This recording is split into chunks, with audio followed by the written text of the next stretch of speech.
guys! Today I'm going to talk about something rather scary for beginner artists, which is using references. If you find this video helpful, don't forget to subscribe to my channel so you can enjoy more content like this. So, if you're not using references, then I have bad news for you. Not using references damages your art.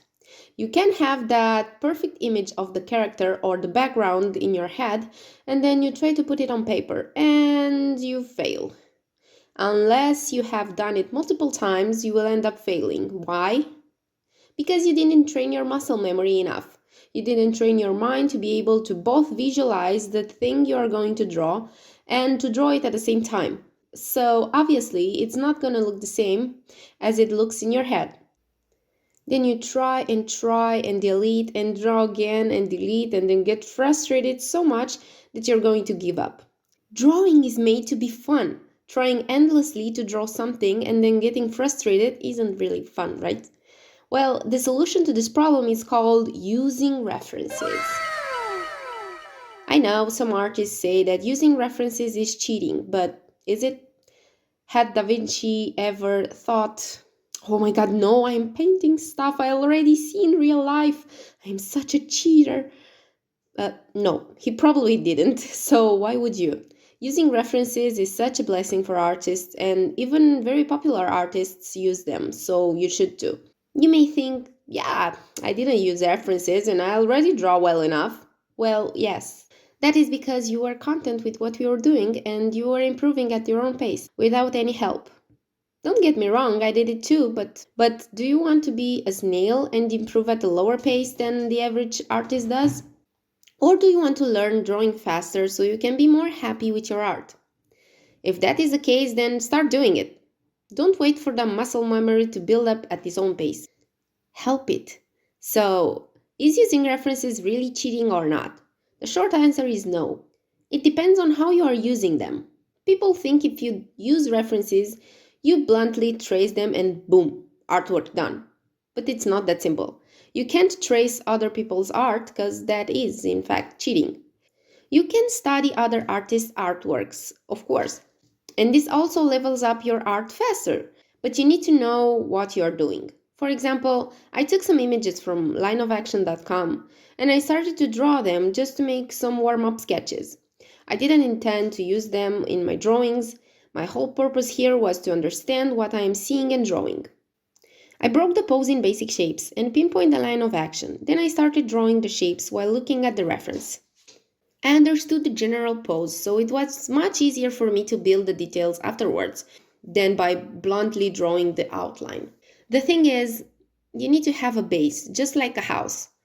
What you are starting to build first in a house? The roof? Of course not.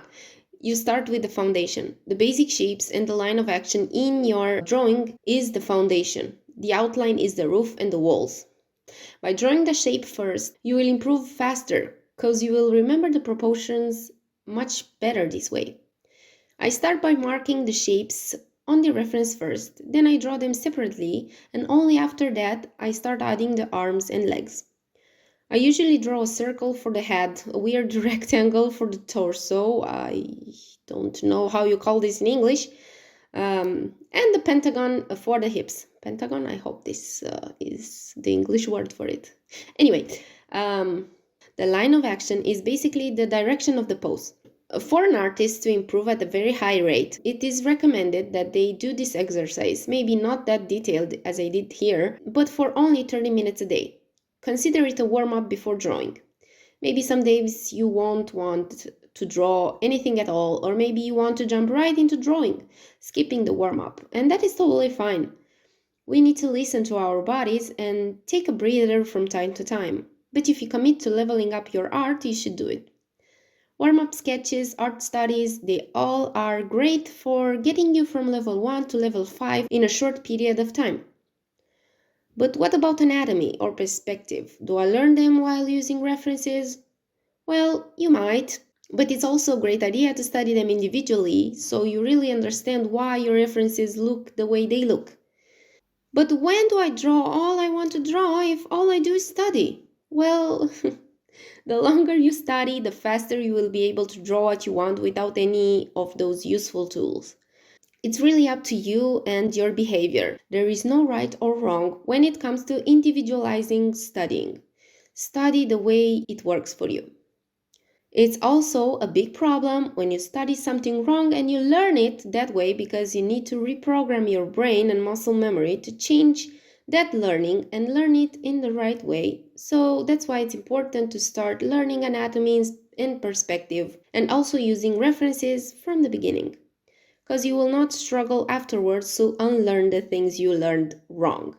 To be honest, the problem when you learn something wrong is that you don't know it's wrong. It comes so natural to you that you won't even see it. But sometimes it's nice to let kids be kids and let ourselves be kids one more time and try new things just for the fun of it. We need to have a balance with learning and creating, because you can't create without learning and you can't learn without creating.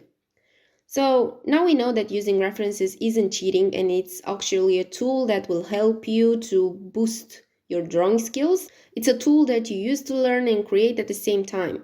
And with time, you will not need them anymore for the things you already learned how to draw.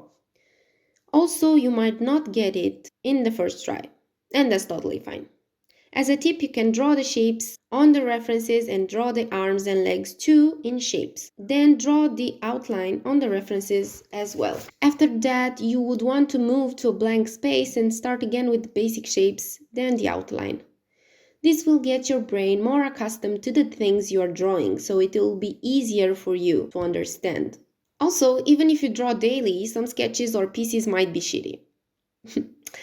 Yeah, that sucks. But don't fret too much. If you tried and you really can't seem to make it, leave it be.